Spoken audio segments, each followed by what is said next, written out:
Hey you, and welcome to this video where I will help you out how you can find passwords. And for this we have an app that's called Passwords. So if you go to this app and we do a Face ID, you have here the app for all your passwords on your iPhone.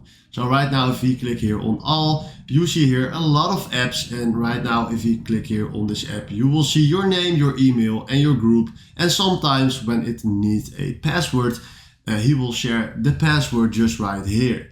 Now, if you're searching for a password and you can find it just right here, we go to Google. So what I'm going to do now, we click here on Google, and then from here we click on the three dots, and then we go to Password Manager.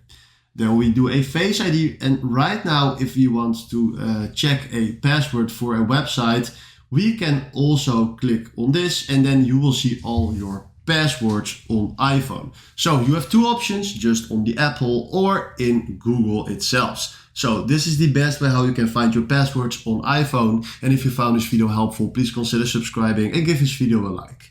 Then for now, thanks for watching and have a grateful day.